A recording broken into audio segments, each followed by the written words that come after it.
설명해야 될 것 중에 또 하나가 내단하고 외단이 있어요. 그리고 내호흡, 외호흡.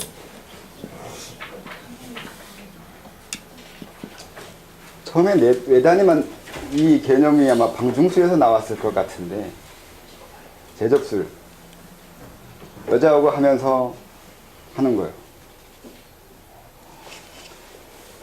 그 도연명이 쓴 거에 어떻게 하는 거라고 나오냐면, 우선은 여자하고 성관계를 하면서 사정은 하지 말고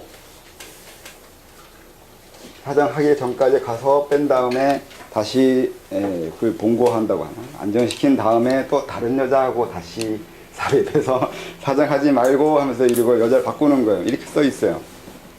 근데 처음에는 그런 식으로 여자를 이용해서 수련하는 방법이 있었는 것 같기도 한데, 나중에는 이제 그걸 원래 내단이 분명히 그 바깥으로 이용해서 나온 개념인데, 나중에 이걸 그렇게 하기에는 뭐 하니까 다르게 설명하는 것이 이게 또 선천 후천을 나눠요.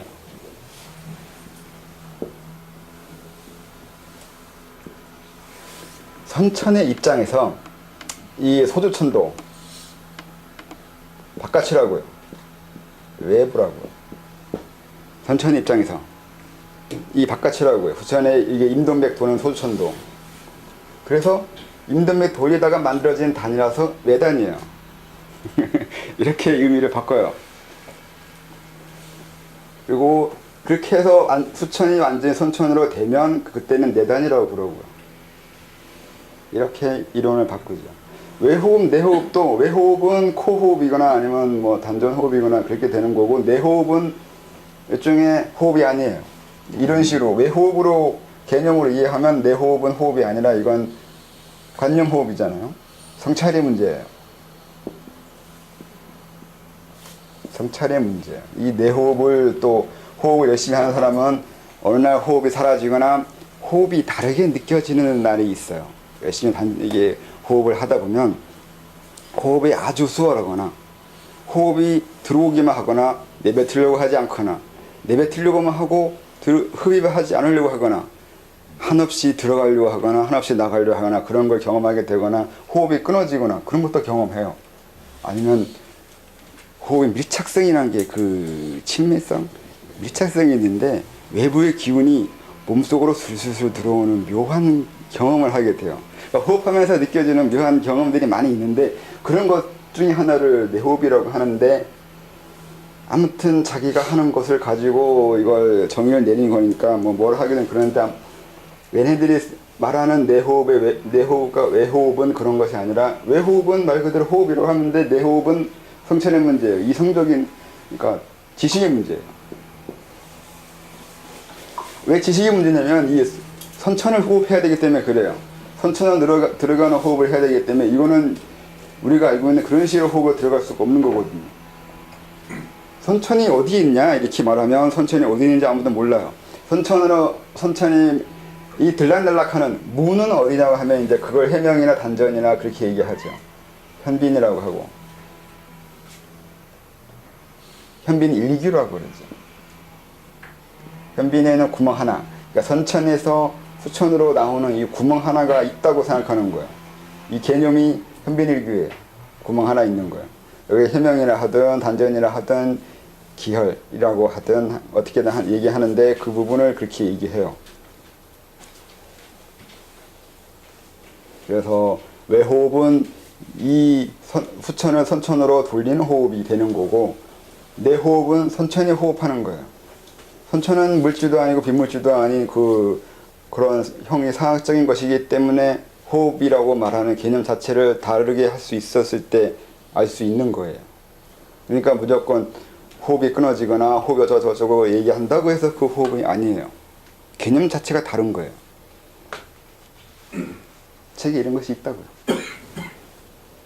그러니까 이거는 지금으로서는 의미가 없는데, 이건 이해해야 돼요. 이게 내주문, 외주문도 되거든요. 주문 외운다고 하면, 아니면 호수를 외우게 되면 지금 하는 호수는 왜 호수예요? 입으로 열심히 외우고 마음으로 외우든 생각으로 외우든 외우는 건 외우는 거라고요. 나중에는 호수가 아닌 호수, 내 호수로 들어가면 호수를 외우지도 않을 테고 안 외우는 것도 아닌 것이 돼야 돼요. 무엇이 호수 외우냐고요.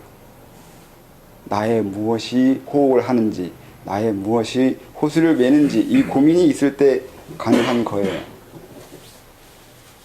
여기로 들어가야 되거든요. 그러면 그리고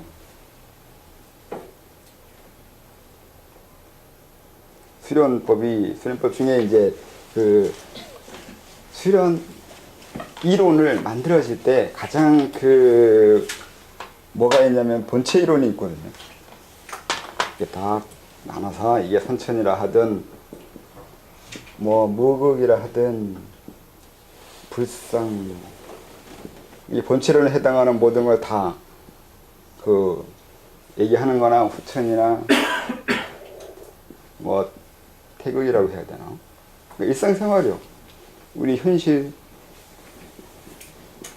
생활이요. 이렇게 양분을 시키거든요. 그래서 이쪽으로 돌아가야지 된다고 하는 거예요.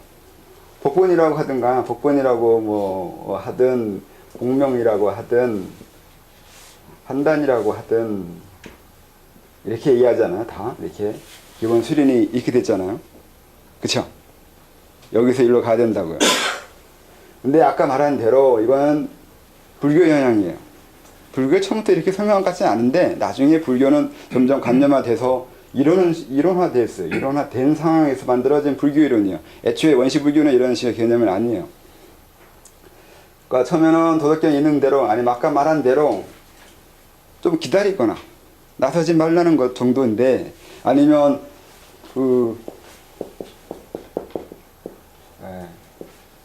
한문실력 나오기 시작하는데 큰일 났네. 이렇게 해야 되나? 박자 이렇게 쓰나요? 원목의 개념이 도덕경에 나와요. 원목. 이게 상당히 중요해요. 왜 중요하냐면, 이거 어떻게 이해해야 되냐면, 지금으로 불교의 오염을 받은 상태에서 하면은, 이렇게 된 것을 말하게 돼요. 그러니까, 해탈이 되어 있거나, 열반이 되어 있거나, 깨달았거나, 득도했거나, 이런 식의 개념으로 되잖아요. 근데 그게 도덕경 원래의 개념으로 넘어가거나 아니면 제 방법 이런 식으로 도덕경 원래 뜻이 이게 아니라면 제가 이해하는 방법인 건데 그게 원래로 돌아가는 거예요. 본래로 돌아가는 게 어떻게 되는 거냐면 우리가 일상생활할 때 직업병 중에 하나가 그게 있어요. 전기 일을 한 사람은 평상시에도 전기만 봐요. 컴퓨터 하는 사람들은 어디 가다 컴퓨터부터 찾게 되는 거고 자기가 어떤 직업을 가지고 있으면 거기에 해당하는 것부터 먼저 찾아다녀요. 길거리에 가다가도 그거부터 먼저 띄어요, 눈에. 이게 일종의 직업병이 그거 있잖아. 그게 사람이 어떤 기술을 익힌다는 것, 그렇게 어떤 기술이 있다는 것은 아까 말한 대로 자아가 형성된 거예요.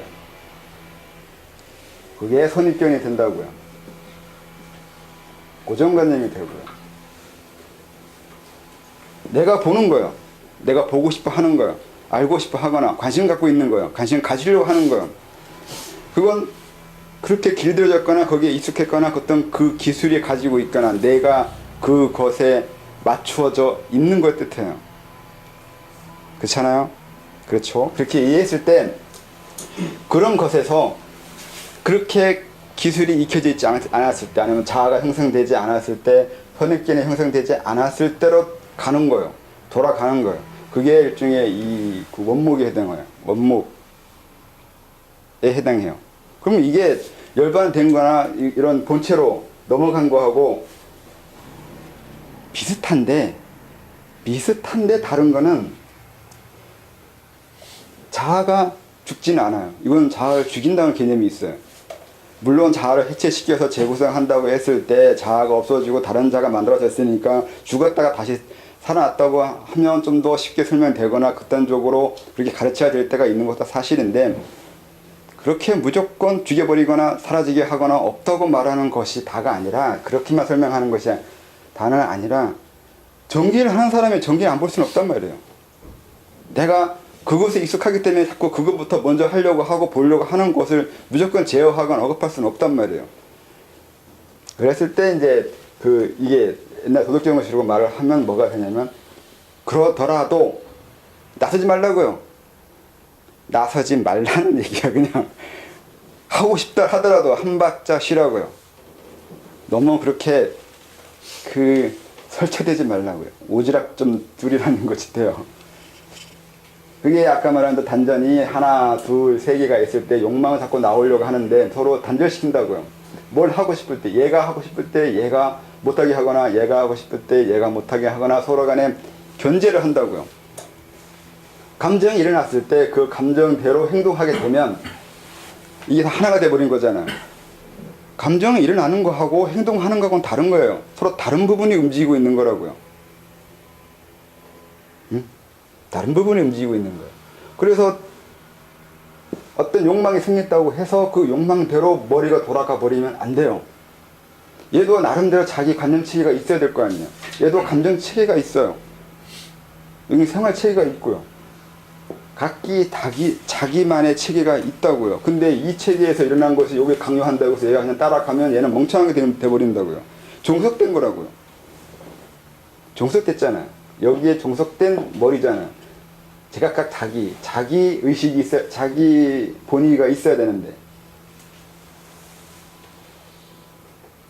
이걸 하기 위해서 하는 말이라고. 이게 원목이 돌아가는 거예요. 복본하는 거예요. 공명이라 하나, 비근을 하나, 그런 식으로 하든 이거요. 본래로 돌아간다고 해서 갑자기 이상한 세계로 들어가는 거 아니에요. 근데 이상한 세계, 형이상학적인 현실과 동떨어진 이상세계로 넘어가는 것처럼 알게 돼버리는 게 불교적으로 지나치게 강조된 이 부분 때문에 그래요. 깨달음의 세계, 저 너머의 세계, 저 너머의 세계에 대한 이상론, 현실과 동떨어진 이상에 대한 세계예요. 이거 아니라고요. 장자나 도덕경에 써있는 개념은 우리가 이해하는 그런 식의 이상세계가 아니에요. 그냥 평범한 세계예요. 좀 그러니까 선입견이 없을 수는 없는데 그 선입견을 나한테 주장하지 말라고요. 네 선입견은 나한테 얘기하지 말라고요. 말할 때 말해도 되는 때를 분류해서 하라고요. 나한테 말하려고 하거나 뭔가 의견을 얘기하려고 할 때 먼저 내 허락을 받거나 뭔가 먼저 이런 식의 얘기한다고 하거나 서로 대화를 해야 될 거 아니에요. 근데 그게 아니라 나한테 뭔가 얘기한다는 건 대부분 사람들은 가르치려고 들거나 주장하거나 명령하거나 그렇게 얘기해요. 들레즈가 그랬죠? 말은 명령이라고. 명령을 해요. 이거라고. 왜요? 왜 그게 그건데? 그거 아니에요. 네가 그렇게 보는 거죠. 그리고 그건 선입견이에요. 무조건 선입견이에요. 아무리 과학적으로 첨단화된 이론을 나한테 얘기하더라도 그건 네 독사예요. 억견이라고요. 억칠. 선입견이라고요. 네가 진리가 아닌 이상 진리는 말할 수 없어요. 진리는 진리를 말하지 않을 거고요. 왜요? 진리는 말이 아니잖아요. 그렇게 된다고요. 그래서 이 부분이요. 선천을 돌아가거나 뭐 한다고 했을 때 이 부분에 대한 지나친 관념을 가지면 안 돼요. 아주 평범하고 간단한 거예요. 이걸 불교에서 모르냐? 알아요. 선정책 읽어보면 얘네들이 그걸 설명해요. 불교를 뭐라고 했지만 사실은 불교를 제대로 공부하면 이거 이렇게 설명되어 있지 않아요. 원실불교도 분명히 이런 거 아니고요. 원실불교하고 도덕경은 비슷해요. 그렇게까지 이상세계를 얘기하지 않았어요. 평범한 일상생활에서 하는 그런 윤리적인 면, 그런 정도에 불과해요. 근데 그걸 나중에 관념화 시키면서 지나치게 분석해버리고 지식으로 만들어 버리다 보니까 좀 관념화 돼버렸죠. 많이 이론적으로 돼버렸어요. 그래서 아까 수련 설명할 때 환단시키고 선천을 돌아가고 그렇게 얘기하면서 뭐 있는 양 신비화 시킨 것처럼 보이는 것도 다 뻘짓이요. 그건 말이 안 돼요. 그런 식으로 설명하는 거에 마찬가지로 이런 선입견이 있어서 만들어지는 거예요. 재밌는 게 수련서 자체가 선입견이 있어요. 수련서 자체가 선입견이 있어요. 고정관념이 있다고요. 이데올로기라고요. 그것도 자기가 어떤 선입견이 있는지 스스로 모르거나 관심 없거나 그래요.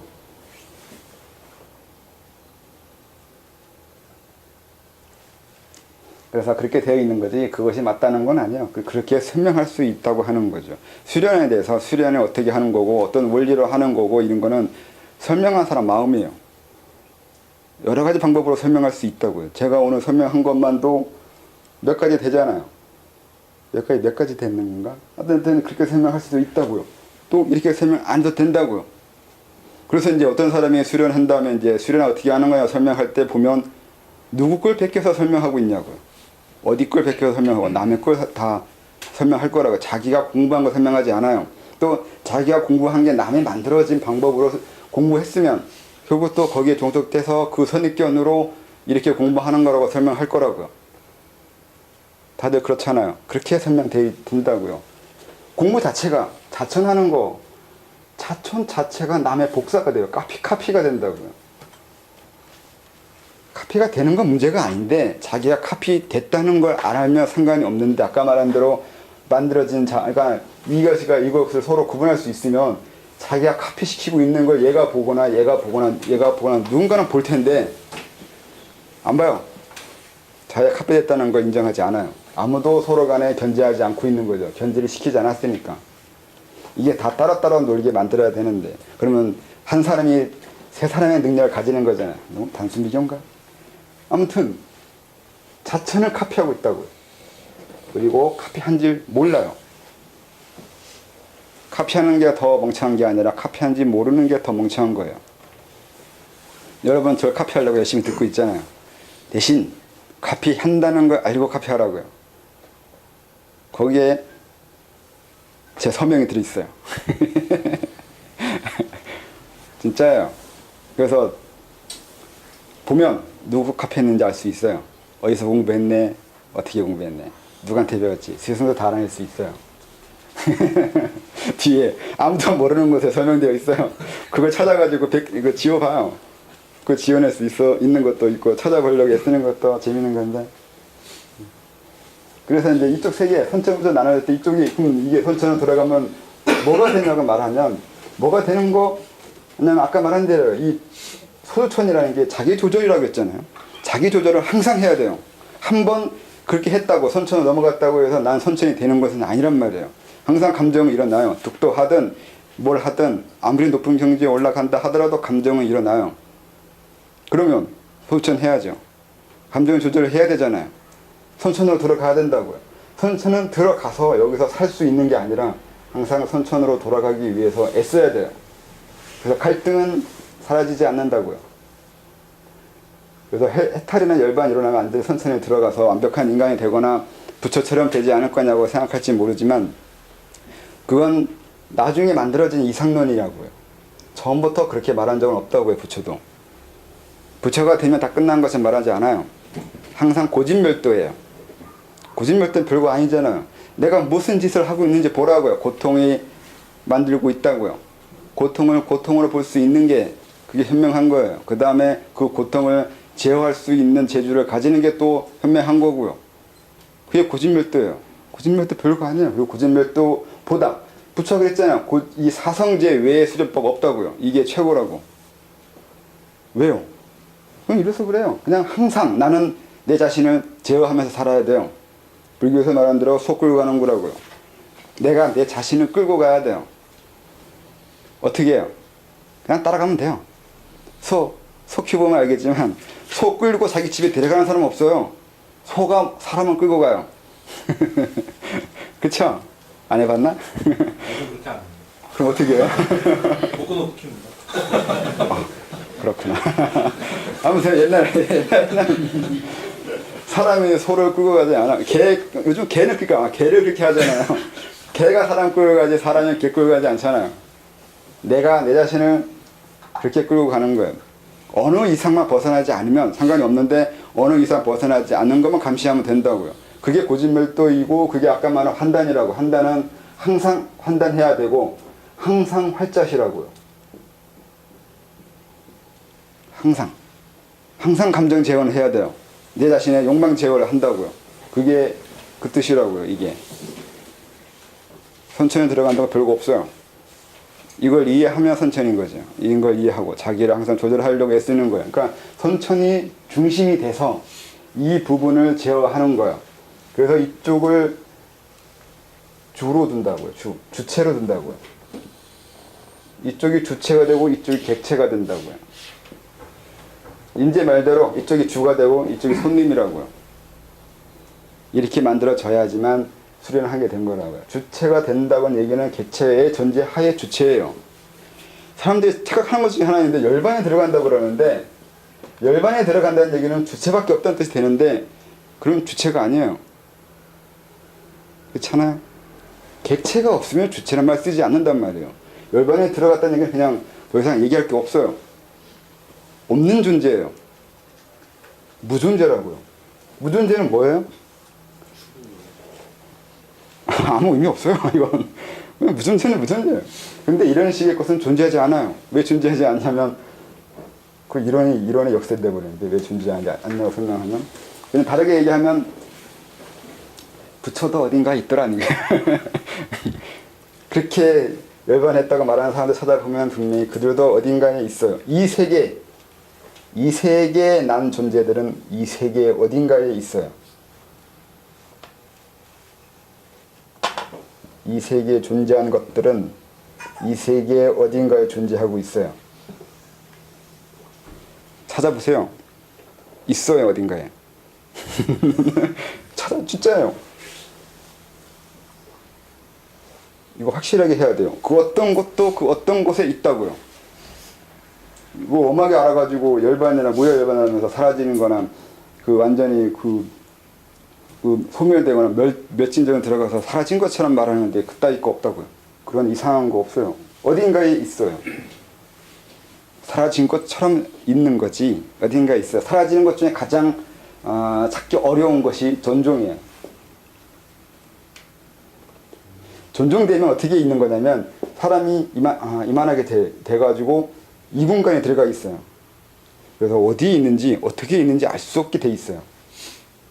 그럼 이걸 어떻게 찾아내냐면 아마 이건 기술을 갖춰도 못 찾아낼 것 같은데 이거 얘가 그 그리스 신화 신들 얘기할 때 걔네들 존중되어 있다가 얼마 전에 나타난 거라고 되어 있는 거래.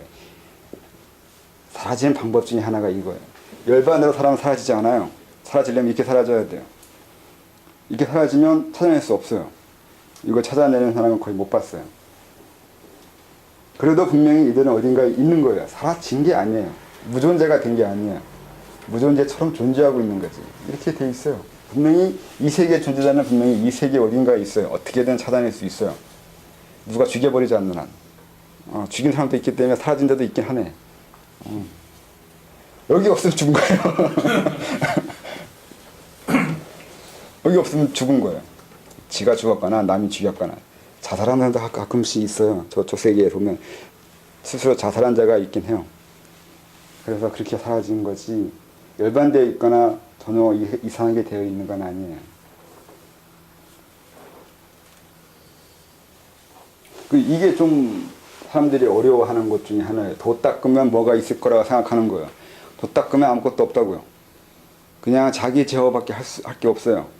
자기 제어하는 그 고통만 있어요. 자기 제어가 얼마나 힘들겠어요. 고통을 참아야 된다는 얘기잖아요. 그래서 감내하고 인내밖에 없어요. 어질 인자가 아마 참을 인자일 거야. 참는 자요. 근데 참으면 스트레스 쌓인단 말이에요. 그래서 그냥 참으면 안 돼요. 모르고 참으면 말 그대로 그냥 부담감인 거고 억눌린 거고 억압이에요. 알면서 참아야 그리고 참는 방법을 알아야 참아지는 거예요. 옛날식으로 말하면 군자만이 참을 수 있다고 말할 수 있어요. 그렇게 하는 거죠. 근데 그게 더 무서워요. 사실 참아지지 않거든요. 나중에 어떻게든 되돌아와요. 참 무서운 놈들이야 그게. 참지를 말든가 차라리. 분명히 되돌아올 건데 그것도 요령이라서 잘해야 돼요. 도덕경에 써있잖아. 가면 되돌아온다고. 돌아온다고요. 안에 들어간 것도 되돌아 나와요. 참아지지 않는다고요. 다만 그래서 그게 정확히 말하면 참는 게 아니라 지연시키는 거예요. 그럼 지연만 시키냐면 왜곡도 시켜요. 지연, 왜곡시켜. 이렇게 되면 좀 어려워지네. 혹시 또 궁금한 거 있나요? 이해 안 되는 거나 설명해야 될 거나.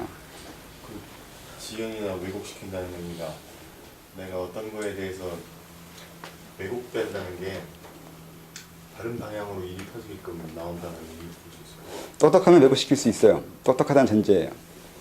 그 왜곡시키려면 뭘 지연하고 있는지 알아야 되거든요.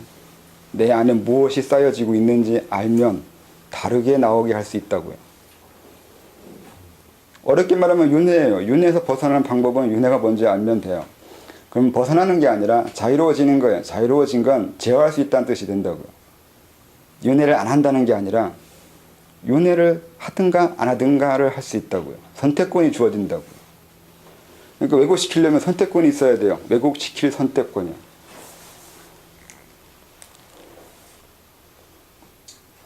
전종에 대해서 좀 더 보충 설명을. 어떻게 해요?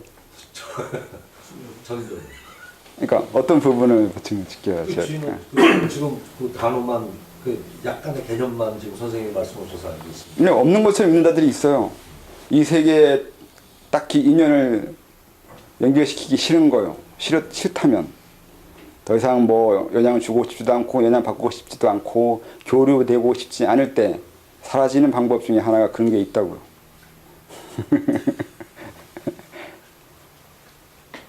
존재한다면 분명히 그 어떤 것과 연결되어 있다는 것이 되거든요.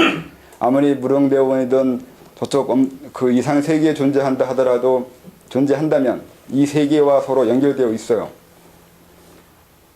이 세계가 연결되어 있다는 건 감정이 일어난다는 뜻이 돼요.